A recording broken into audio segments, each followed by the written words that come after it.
Este es el podcast Café con Rosa Liarte. Un podcast donde hablamos de educación.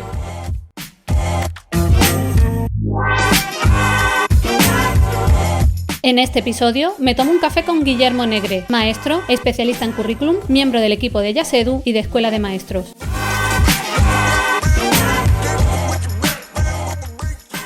Nuevo episodio de Café con Rosa Liarte y bueno, es el primer episodio porque este podcast nace con entrevistas en persona, luego con el COVID pasé al online, todas las entrevistas han sido hasta entonces online y ahora por primera vez tengo la primera entrevista en persona porque bueno, pues he coincidido en un congreso en Lanzarote y digo, bueno, pues me voy a llevar el micro y voy a entrevistar y por aquí tengo a Guillermo Negre, profe en Valencia, que ahora nos contará más porque, bueno, tiene un montón de proyectos por delante, pero es gran amigo porque es miembro del equipo de Yasedu y lo conocía ya, que el otro día estábamos hablando por el 2015 con el evento de Apple que coincidimos en Ámsterdam y desde ahí empezó una grandísima amistad y he estado detrás de Guille varias veces para grabarlo y no había manera, así que ya aquí le he dicho, no tienes escapatoria.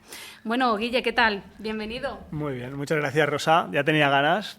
Ha sido difícil porque tenía miedo de no estar a la altura, pero no, encantado de estar contigo y sí, al final son muchos años ya los que llevamos juntos que pasan muy rápido, pero bueno, ahí vamos sumando experiencias. Totalmente. Bueno, para quien no conozca a Guille, ¿quién es Guille? ¿Qué hace? ¿A qué se dedica? ¿De qué da clase? Y bueno, además de dar clase, también que das mucha formación, que nos cuentes un poquillo. No, realmente yo soy profe, nos gusta siempre definirnos como profes, trabajo en un colegio de las Hijas de la Caridad en mi ciudad natal, en Cullera, Valencia, y nada, allí tuve... Al final, no sé si decir suerte o no, pero de coger la jefatura de estudios y de aprender un montón de esto. He estado 6-7 años de jefe de estudios allí aprendiendo un montón y un poco impulsando el proyecto que al lado de mi director Rafa y de compañeros como David Chacón y otros compañeros súper potentes que tenemos en el cole. Y a raíz de ese proyecto, pues sí, empezamos a hacer formaciones, a crear nuestra propia academia de oposiciones y de formación al profesorado, que es Escuela de Maestros. Y luego, pues con otros compañeros, amigos tuyos también, pues el proyecto de Yasedu, que yo creo que conocéis y que también estamos ahí intentando potenciar, ¿no? de alguna manera. Bueno, liando la parda, en Yasedu liando la parda. Yo diría que no han parado y hoy le estaba diciendo que echaba de menos ya un Yasedu, a ver si lo hay pronto otra vez y que nos viéramos. Pero bueno, Guille, no te libras de la pregunta, ya sabes que es la que viene. ¿Qué es para ti la educación? Sí, mira que me has avisado, pero casi prefiero no pensarlo, ¿no? Porque luego hablamos de educación y evidentemente ahí se abren muchas acepciones, ¿no? Porque hablamos de educación formal, no formal, hablamos de la educación de la que se debería dar en casa, ¿no? De valores, que al final también se dan en los centros educativos, ¿no?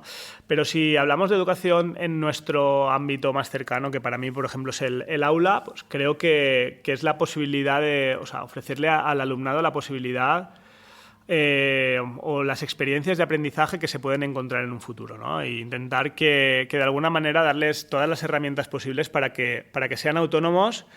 Y sobre todo pues, bueno, como bien nos marcan nuestras competencias, que sean autónomos y que sean capaces de seguir aprendiendo de forma autónoma a lo largo de su vida. Así que bueno, que al final, como digo, ¿no? La concepción de educación es gigante y contestar a esta pregunta es muy difícil, pero si nos la llevamos al terreno de los centros educativos, me basaría en eso, ¿no? En proporcionarles las experiencias de aprendizaje lo más óptimas posibles y lo más adaptadas posibles para que luego en su futuro pues, las puedan replicar y puedan practicar esas transferencias, ¿no? tan importantes. Totalmente de acuerdo. Y bueno, también esa autorregulación del aprendizaje, ¿no? Que nuestro alumnado sea autónomo y que sea capaz de aprender por sí mismo. Creo que también es muy, muy importante. Pero bueno, Guille, hoy, no sé, hemos dicho de qué hablamos antes en este episodio. Tú tienes pasión por el currículum. Creo que has hecho bastante labor con todo el tema del currículum. Y bueno, desde aquí, ¿cómo empieza todo ese proceso? El tema de las UDI, las unidades integradas. Con Chacón, pues has hablado un montón de estos temas. Intentas mucho ayudar al profesorado con el tema de las programaciones, que trae un poco de cabeza, pero buscáis ahí la vía de verle luz al túnel, ¿no? ¿Cómo empieza todo esto y cómo habéis trabajado también con todo el currículum? Bueno, aquí, hombre, realmente pasión por el currículum, al final... No, lo que pasa es que al final es una herramienta que tenemos que nos puede dar mucho rigor y que al final el currículum, los criterios de evaluación, competencias, tal, muchas veces las tenemos un poco ahí como un poquito de manía, ¿no? Pero realmente... Si te paras a ver cómo están redactadas, pues te ofrece esa posibilidad de que no nos quedemos únicamente en los contenidos, que es algo que es la batalla continua, ¿no? Que tenemos el profesorado de decir, no solo me quiero quedar en la parte de la memorización, y tenemos súper claro que es la base de cualquier aprendizaje, pero necesitamos ponerlo en contexto y necesitamos proporcionarle a los alumnos, como decía antes, o al alumnado, momentos en los cuales puedan demostrar que tienen un desempeño, ¿no? sobre estos criterios que están bien redactados en forma de verbo, contenido y contexto, y que nos hacen hacen una articulación coherente entre pues los conocimientos, las destrezas y las actitudes, que es de lo que se trata, ¿no? Si queremos alumnos competentes. Por tanto, al final creo que es una herramienta que nos es muy útil, que nos da rigor, que puede estructurar un proyecto de centro, que creo que es algo muy importante, que los colegios tengan un proyecto pedagógico y curricular de centro y que sepamos qué tipo de alumnado queremos en nuestro centro educativo, y que al final es una herramienta que sí o sí tenemos que utilizar porque al final es la ley que nos rige, ¿no? A nosotros. Muchas veces lo hablamos, ¿no? Decimos, es que el currículum me lo cambian cada tal. Bueno, yo siempre digo lo mismo, te imaginas que vas a un juzgado y el juez te dice que como la ley se la cambiaron la semana pasada, que no se la lee o que no le hace caso, o a un médico, ¿no? Que sale una instrucción nueva ahora que acabamos de pasar el COVID, y que el protocolo nuevo, que como se lo cambian cada día, que no, pues es un poco lo mismo, ¿no? Al final nosotros somos profesionales de lo nuestro. Nos debemos a ello. Y es una herramienta que tenemos que utilizar. Por tanto, ahí sí que empezamos a trabajar en su día con tema de documentos puente, que al final es lo que dices tú, aportar un poco de luz, organizar esos documentos curriculares que muchas veces son muy tediosos para que sean útiles a la hora de programar. Entonces ahí sí que empezamos con un itinerario de programación allá por 2009, que era el proyecto Atlántida, para ver cómo trabajar por competencias. Evidentemente necesitabas tener ordenado el currículum y por eso empezamos con el tema de la organización curricular. Y nada, empezamos con eso, fueron 3 años de formación y en 2011 o por ahí empezamos a implementarlo en el centro, en el colegio. Y siempre lo decimos, ¿no? No hemos tenido que dar desde entonces ni un paso atrás, porque cada reforma que ha habido, cada nueva metodología que está en auge o que ha salido, o cada avance en la neurodidáctica o los estudios antiguos de psicología cognitiva, todos están alineados con esa forma de trabajar. Y como estamos, como tenemos presente o nos está dando tan buenos resultados dentro del centro, dentro del colegio, pues evidentemente queríamos replicarlo fuera, ¿no? Y ayudar a otros docentes a que no se les hiciera o que no entendieran el acto de la programación como pura burocracia, sino como más un acto, como dice Carmen Pellicer, de creatividad, ¿no? Mira, aquí te voy a hacer yo una pregunta porque me gusta ser abogado del diablo siempre en el podcast, y te haría la pregunta, no sé si lo estás viendo, pero ha habido mucha polémica con la LOMLOE con el tema de los contenidos y los saberes básicos, ¿no? Porque lo que la gente busca un poco es buscar los contenidos de la LOMCE y aplicarlos en los saberes básicos de la LOMLOE. ¿Qué opinión lleva contigo todo esto? Porque realmente a veces he visto que al profesorado le ha vuelto un poco loco y que vemos también que tenemos ya saberes básicos un poco competenciales, ¿verdad? Porque tenemos casi todos pues competencia digital o competencia social, ¿no? Dentro de esos saberes básicos.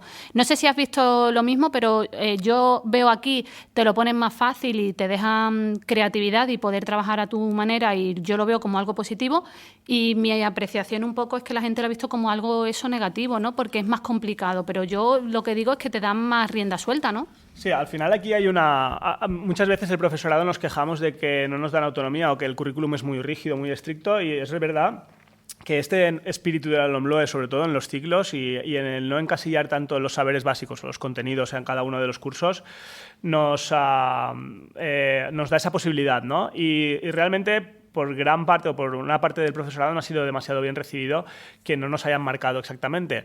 Y esto viene, en mi opinión, por 2 cosas, ¿no? Por una parte, porque realmente no nos han instruido o sea, no hemos tenido la formación suficiente como para poder entender esto bien, y por otra parte, porque es verdad que nos han dado mucha autonomía y esto implica que previo a nosotros hacer unas programaciones en el aula, tiene que haber una programación muy grande, tanto en la comunidad autónoma como en los centros educativos, ¿no? Y el hacer esas concreciones curriculares de centro son una prioridad ahora mismo. Yo también te hablo desde el sesgo de, bueno, entiendo, o sea, nos hemos estudiado, de hecho tenemos un documento puente del Real Decreto publicado en la página de Escuela de Maestros que un poco ordena todo el currículum, y decían que se reducía mucho la carga de los saberes básicos, ¿no? Y realmente yo entiendo que no es que se haya, para mí, en mi opinión, no se han reducido, sino que se han ido englobando, ¿no? En campos semánticos, y muchas veces, pues donde antes estaba el texto instructivo, el argumentativo, el tal, ahora han puesto tipologías textuales y es el docente el que tiene que ir a ver, bueno, pues voy a ver qué hay dentro de esto, ¿no? Y realmente, pues en cuanto al tamaño del texto que aparece en el documento puede ser un poquito inferior, pero luego cuando te paras a leer, para mí, siguen estando prácticamente los mismos. Eso sí, te han dado la autonomía de decir, mira, pues esto yo en mi centro lo voy a hacer en este momento y en otro centro lo puedo hacer en otro momento, ¿no? Por tanto, yo creo que encaminados a la autonomía de centro está genial, pero también hacía falta algo de formación. Y quizás a lo mejor esta implantación tan rápida no era necesaria, ¿no? Porque además estamos jugando con dos leyes educativas a la vez, con lo que implica esto en los centros educativos, que es increíble, ¿no? Tienes que estar manejándote con dos currículums, con dos normativas diferentes. Creo que no hubiese costado tanto decir, oye, adaptaros durante este año y al año siguiente lo implantamos todo junto. Es que además de eso suma que competencia digital, que te tienes que acreditar. Entonces, claro, ha sido un año la apreciación, ¿no? Muy loco y que dices, no me da la vida, ¿no? Entonces tienes que tener el B1 o el A2 o el C1 de competencia digital y a su vez estar al día de una LOMLOE, ¿no? Pero sí, muchas veces se ha escuchado lo que has comentado, lo de es que el aprendizaje competencial lleva a que nuestro alumnado aprenda menos contenidos, ¿no? Eso lo he escuchado yo muchas veces y yo estoy totalmente en desacuerdo. Yo siempre recalco, y ahora tú si quieres me añades o no, Guille, pero siempre digo que yo no puedo ser competente si no tengo contenidos previos. O sea, yo necesito adquirir unos contenidos y, de hecho, en la definición de competencia viene que realmente es el trabajo de los contenidos, de esos saberes básicos en diferentes contextos, ¿no? Se escucha mucho eso, me da un poco de rabia, pero realmente lo que tenemos que aplicar bien el currículum, ¿no? Sí, es lo que hablábamos al inicio, ¿no? Con el tema de los criterios, ¿no? Ya están redactados de esa forma. Yo aquí no vamos a tener discusión ninguna, solo me queda darte toda la razón y decir que la memoria es la base de cualquier aprendizaje. Pero necesito, o sea, al final cuando hablamos de tema competencia y tal, estamos diciendo, vale, necesito aprender a sumar, a dividir, a multiplicar, pero tienes que darle situaciones reales donde tenga que sumar, multiplicar, dividir o tal, o si necesito las funciones del cuerpo humano, sí, pero necesito que esto tenga una aplicabilidad, ¿no? En la vida real. Dime cuáles son las acciones que te pueden llevar a que tu sistema, pues no sé, respiratorio vaya mal o no te lo estés cuidando, cualquier cosa, ¿no? Por tanto, articulación necesaria entre los tres tipos de saberes, que es el saber hacer y el saber ser. O sea que ahí no hay discusión no hay discusión posible. Tú y yo poco discutimos y en eso estamos los dos alineados. Sí. Pero luego también creo que ha habido otro melón abierto con las situaciones de aprendizaje, ¿no? Porque parece aquí que se había inventado la rueda y mira, yo cuando doy un taller, pues lo que digo, si esto es lo que venimos haciendo ya desde hace mucho tiempo, los proyectos, ¿no? También no sé tu apreciación con todo el tema de las situaciones y sé que vosotros habéis trabajado mucho y que a mí me encanta cómo lo explicáis, el tema de las diferencias entre entre ejercicio, actividad y tarea, porque a veces se confunden estos términos y creo que también es interesante que si quieres lo aclares, Guille, porque realmente una situación de aprendizaje pues viene siendo un proyecto, si tú ahora me recalcas, pero aplicado en la vida real, ¿no? Que tenga una contextualización, porque eso hace que nuestro alumnado aprenda mejor, entienda para qué le está sirviendo lo que está aprendiendo, ¿no? Y he visto ese mismo melón con las situaciones de aprendizaje, que lo que más bien intento es calmar, decir a la gente, pero si todos estamos haciendo proyectos en nuestras clases, ¿no? Sí, aquí al final, y es un aspecto que yo siempre recalco, ¿no? Y que de lo que se trata, quizás lo que nos vendría muy bien es hacer un glosario único de términos, acuñar términos en cuanto a pedagogía, ¿vale? Porque ahora hablaremos de ejercicio, actividad y tarea, pero al final es una terminología, ¿no? Y cuando hablamos de situaciones de aprendizaje, también estamos hablando de una terminología, ¿vale? Pero la concepción en sí misma es lo que estás diciendo. Lo que pasa es que ahora el ministerio te ha dicho, bueno, está genial, ¿vale? Cada uno tenemos nuestro modelo de programación. Tú tienes tú puedes trabajar por proyectos, tú puedes tener una plantilla que te has hecho tú de programación, una unidad de programación. Yo trabajo por unidades didácticas integradas y esto lo aceptamos, ¿vale? Cada uno puede trabajar con su plantilla de programación que quiera. Te lo tienes que programar, evidentemente, tienes que tener unos criterios de evaluación, tal. Solo te voy a poner un condicionante, y es que en tu unidad de programación haya una situación de aprendizaje. Pero claro, ¿y qué es una situación de aprendizaje? Y entonces nos tenemos que ir a la literatura y ver cuál es la definición. Bueno, de hecho la tenemos redactada en el anexo 3 del Real Decreto, que no hay que irse muy lejos, pero además tenemos autores como Wiggins, que habla de tareas auténticas, ¿vale? Por eso también el acuñamiento de la palabra de tarea, situaciones de aprendizaje, ¿de acuerdo? Y entonces te está diciendo, vale, pues una situación de aprendizaje es esto y esto. ¿Qué tiene que hacer? Pues te está diciendo que tiene que haber una articulación coherente entre destrezas, actitudes y saberes. Es decir, no me quedo solo en una de ellas, sino tiene que haber varias. Tiene que haber posibilidad de transferencia a otros contextos. Tienes que darle la posibilidad al alumnado de que indague, de que busque información, de refinar el producto, de que haya un feedback. Tiene que haber, tiene que tener un producto final, que sea socialmente relevante, que sea un qué y un para qué. Tiene que tener un destinatario que pueda percibir este producto final. Y si cumples todos esos requisitos, estás en una situación de aprendizaje. Por tanto, ahora cuando expliquemos qué era una tarea o qué es el producto final de los proyectos, pues veremos que esto es una situación de aprendizaje. Por tanto, de lo que está dejando de lado realmente con la LOMLOE o lo que pretende dejar de lado es esas unidades didácticas al uso donde ponía simplemente un copia-pega de contenidos y una página detrás de otra del libro de texto de volcar contenidos y ponerte a prueba mediante procesos cognitivos de nivel bajo. Que esto me lleva a pues esa terminología, ¿no? Que mucha gente después es lo que hablamos, ¿no? Y decimos, vale, pues es que yo esto lo entendía como producto final, o esto yo lo entendía como tarea, o esto yo lo entendía como tal. Bueno, simplemente nosotros entendemos como tarea ese producto final, ¿de acuerdo? Que sea socialmente relevante, que tenga una relevancia social, científica, artística, tecnológica, lo que sea, ¿vale? Ese producto final se secuencia en una serie de actividades que están relacionadas con procesos cognitivos de nivel superior, según la taxonomía revisada de Bloom, ¿de acuerdo? Donde voy a poner en juego los saberes, ¿vale? Y esa secuencia de actividades tiene que cumplir, o cada una de esas actividades cumple con 3 propósitos. Por una parte, tiene que estar alineada con el criterio de evaluación que yo haya seleccionado. Por otra parte, tiene que estar enfocada a la resolución eficaz de la tarea de aprendizaje o del producto final. Y por otra parte, tiene que responder al momento o a la fase de lo que nosotros llamamos aprendizaje significativo. Si en este momento lo que quería era una actividad de motivación, pues evidentemente que sea motivante. No me pongas un texto... No, es que muchas veces pues que se lean un texto y tal. Bueno, estamos hablando de que sea motivante, pues vamos a procurar hacer algo. O si es de planificación, pues que responda a una planificación para trabajar esas funciones ejecutivas, tal.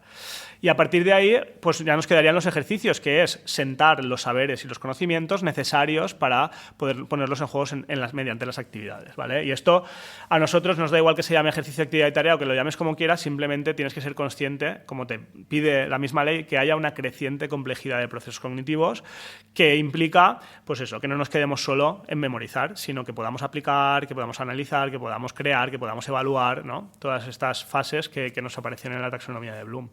Y no es más que eso. Y bueno, ni más ni menos, que no es poco, ¿eh? Y que poco lo que has contado. Y que si lo hacemos bien, pues estamos seguros de que ahí hay aprendizajes duraderos. Totalmente. Y Guille, precisamente aquí en Lanzarote, que nos hemos encontrado, has hablado en un taller de hacer programaciones didácticas con ChatGPT. Lo estás petando aquí, porque la gente sale con la cabeza, con el icono ese de que te explota la cabeza, pues sale la gente de tu taller así para que nos cuentes un poco, porque parece ser que ChatGPT nos puede ayudar bastante en la programación y cómo llevarlo todo esto a cabo, ¿no? Sí, bueno, aquí me voy a saltar un poco el contexto, ¿no?, de lo que es ChatGPT. Yo creo que los usuarios de tu podcast creo que estarán puestos en esto, así que esa parte me la salto. Pero es verdad que en noviembre, a finales de noviembre, cuando sale o cuando de alguna manera abren ChatGPT al público, lo pruebo y evidentemente nos lo llevamos a nuestro terreno y a mí literalmente me vuela la cabeza. O sea, me explota la cabeza. Me da miedo. Las primeras veces que me respondía yo era como, hostia, tío. Hasta un punto que yo digo, de verdad que pensaba en ese momento, si es que al final nosotros... desde Escuela de Maestros hacemos procesos de transformación, ¿no? Ayudamos a instituciones y esto a mí me encanta ayudar a la gente, pero evidentemente no hay que ser hipócrita. Al final es un negocio también, ¿no? Y entonces te llegas a plantear y decir, oye, que mi negocio, con el cual sustento a mis hijos, mi familia y tal, se puede ir... O sea, te llegas a plantear esas cosas, ¿no? Y luego, cuando lo vas probando y lo vas asentando, entiendes que no, que tienes que ser profesional de lo tuyo y que si tú no le pides exactamente lo que necesitas y tienes la base de lo que necesitas, evidentemente no nos puedes sustituir, ¿no? Que eso es un debate que está por ahí abierto. Yo ahí directamente digo que no, pero que sí que vi que después de probarlo era una herramienta que tenemos que dar a conocer a todos los profes. Los profesores al final, y esto nosotros nos quejamos mucho, desde fuera se ve muy bonito que tenemos muchas vacaciones y todas esas cosas, pero al final tú tienes que dar clase, corregir, programar, generar el material para tu alumnado y nuestros días no son de 5 horas, ni mucho menos. Tenemos muchas horas y cuando empecé a probar el chat dije, esto nos va a ahorrar horas y horas de trabajo. Entonces, en ese punto dije, mira, pues nosotros, el itinerario de nivel 1, por ejemplo, donde nos echamos 16 horas haciendo una programación, yo vi que en cuestión de unas horas podías tener, o de una hora, como acabamos de hacer en el taller, puedes tener una programación alineada con los criterios de evaluación, que responda a las fases del aprendizaje significativo, que te genere los instrumentos de evaluación, que te genere guías de aprendizaje para tu alumnado, que esté justificado a la situación de aprendizaje y y dices, es increíble, Dios, que esto no podemos hacer otra cosa que darlo a conocer. Entonces, en el taller lo que hacemos hemos generado una guía de prompts, ¿vale? Que es el input que le tienes que dar a la máquina para que te vaya generando paso a paso esa unidad didáctica. Y la verdad es que la gente está saliendo con la cabeza que le echa humo, ¿no? Pero está guay, está guay. Al final es una tecnología que tenemos que aprovechar.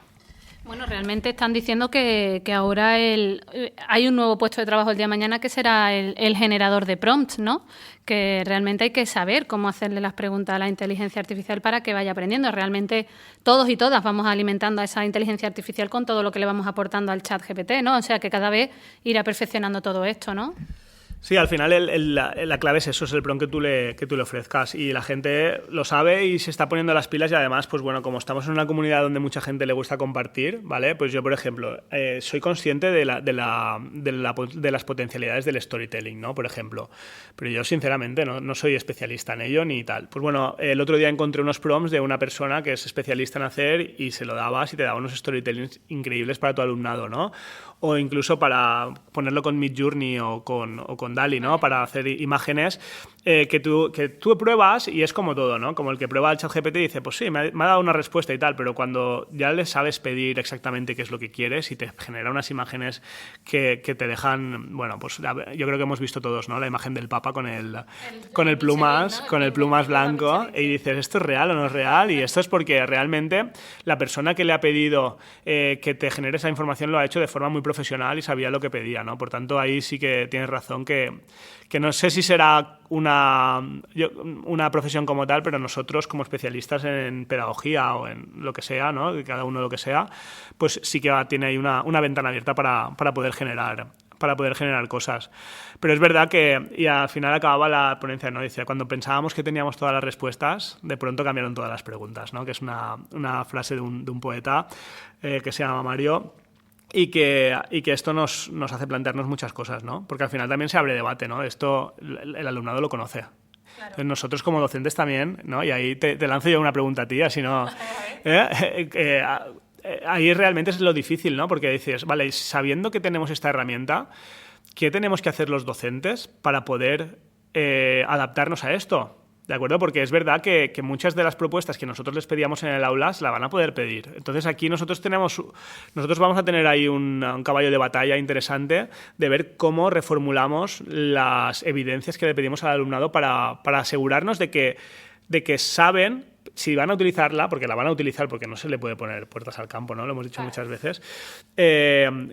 Procurar que ellos no tengan o sepan qué pedirle y esos serán yo creo que esos serán pues los conocimientos, ¿no? Necesitan tener los conocimientos para poder pedirle a la máquina qué es lo que hay, ¿no?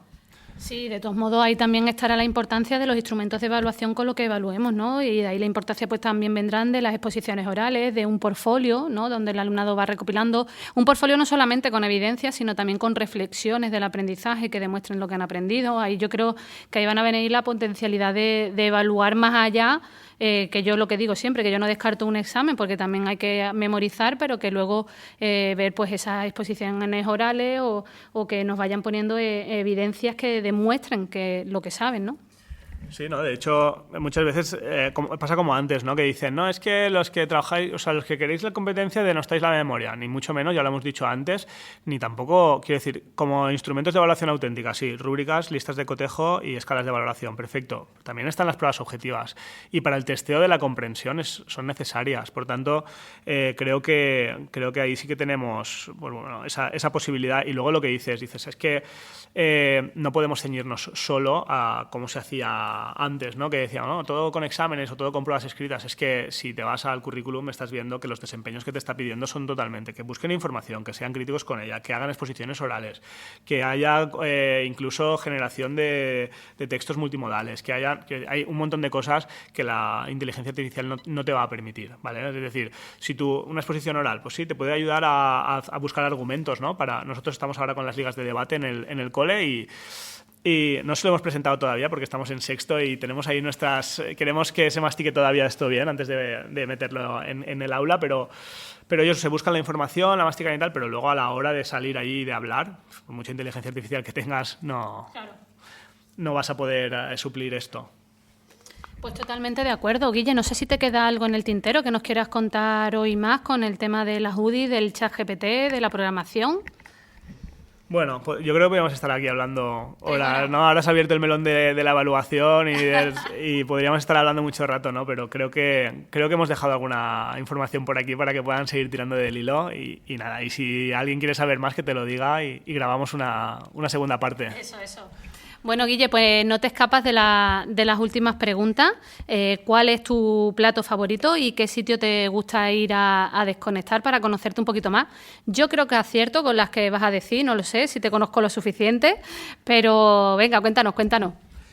Pues lo hablábamos antes, ¿no? Me decías, la paella, como buen valenciano, la paella. Y yo aquí me afean mucho porque a mí la paella no me encanta. Yo cuando voy a casa de mi suegro... Muy raro, ¿eh? Que no le guste el arroz. No es que no me guste, pero preferiría, por ejemplo, un plato de pasta, lo prefiero 1000 veces. O una paella, pero que sea de puchero, también me gusta mucho, que es un plato típico de allí que está muy bien. Pero te voy a decir uno muy simple, que es el pan con tomate, aceite y sal, que me encanta. Pan con tomaca. Pan tomaca, aunque soy valenciano, pero... y quizás la pasta me encanta. ¿Pero cuál? ¿Con qué? Sobre todo, pues carbonara, me gusta mucho. ¿Pero de huevo o de nata? De la que sea, me da igual. igual? Sí, no, si tiene huevo mejor, Vale. pero me encanta. Entonces, bien. Y luego, sitios para desconectar. Bueno, antes me decías, vas a decir Ibiza, que a nosotros nos encanta desaparecer por allí. Que te escribo en verano siempre y me mandan una foto desde Ibiza. Sí, no, al final es un sitio para desconectar con la familia que nos encanta. Pero te diría que para desconectar del todo a mí me encanta meterme en el circuito. Coger la moto y meterme en el circuito. Al final sabes que tienes que tener ahí todos tus sentidos y no tienes otra cosa en la cabeza y la verdad es que salgo de allí con eso y seguramente con el CrossFit, ¿no? Que al final hace 3 añitos o por ahí me enganché a eso y esa horita por la mañana también es de focalizarte en eso y la verdad es que sales, bueno, como muy despejado, ¿no? Parece que el día que no entras te falta eso y no...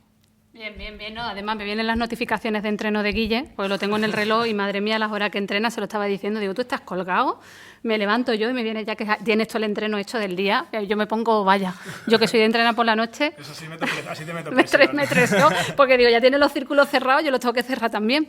Oye, Guille, una última cosa que no te he dicho, siempre que hablamos, y no hemos hablado esta vez, lecturas recomendadas, que siempre me recomiendas algún libro y demás, y llevamos mucho tiempo, llevas tiempo sin recomendarme algo. Pues, a ver, como lectura... Mira, justo ahora estábamos escuchando a la compañera Portero que habla de neuroeducación y tal, y tenía una compañera al lado que le interesaba el tema y le decía, pues mira, si te interesa mucho, hay varios libros que te lo pueden resumir súper bien. Yo desde aquí, y lo voy a focalizar todo en lo que hemos hablado, ¿vale? Lo voy a focalizar todo en la conversación que hemos tenido. Mira, hay un libro de programación que se llama Programar al revés, que es muy bueno. que te sienta las bases de la programación y está muy guay. Luego están pues, los de Héctor Ruiz, por ejemplo, de cómo aprendemos, que al final hace una recopilación y te pone también muy el pensamiento en orden. También los de Stanislas de Jaén, que me recomendó Chema y que también... Es igual, se llama también Cómo aprendemos y está muy... Stanislav de Jaén. Luego, si quieres, te paso por si lo quieren, o si quieres colgar en enlaces. Y también me gusta mucho y así como punto de partida yo creo que están estos. Porque luego también estaba leyéndome últimamente uno de un Dan Saturnino, que es de aquí, de las Canarias, y que habla un poco de la equidad en la educación y dónde realmente está la igualdad, ¿no? Y habla mucho de centros públicos, centros privados, o sea, dónde está realmente la diferencia, o sea, dónde se marcan las diferencias entre un alumno que va a aprender mucho, ¿no? Y también está interesante. Se llama, creo que, o sea, no lo recuerdo muy bien el título, pero creo algo así como Equidad en la Educación o algo así. Luego te paso el enlace también si quieres. Y esos tres realmente, y no sé, luego... Seguro que luego digo, se me ha olvidado decir pero bueno. Me va a dejar aquí con el capítulo a medias, el episodio. Pero bueno, eso me recomiendas, ¿no? Sí. No, de neuro y de programación. Al final, sobre lo que hemos hablado son los campos que a mí me gustan y que tienen que ver con lo que hemos hablado hoy, ¿no? Claro. Bueno, pues Guille, mil gracias por tu tiempo, que pillarlo aquí en un hueco ha sido complicado, pero me lo ha prestado porque ya sabe que la última vez no pudimos grabarlo. Nada, es una alegría tenerte por el podcast y que sigas así y aportándonos tanto en esos webinars en Escuela de Maestros y ayudándonos tanto, porque la verdad que siempre eres una fuente de aprendizaje. Cada vez que te veo me llevo siempre algo de ti. Mil gracias. Pues nada, el sentimiento es mutuo, Rosa. Muchas gracias a ti por siempre lo he dicho, ¿no? Alguien que hace tanto y que comparte tanto, al final, pues bueno, tenemos que respondernos unos a otros, ¿no? En esto y gracias por invitarme y que ya era hora, ¿no? Que al final estamos 3 años, ¿no? Con esto, que sí, que encontrar el hueco y tenía que ser presencial, ya lo sabías tú, que tenía que ser presencial y nada, hasta que me vuelvas a invitar. Eso, un abrazo. Adiós.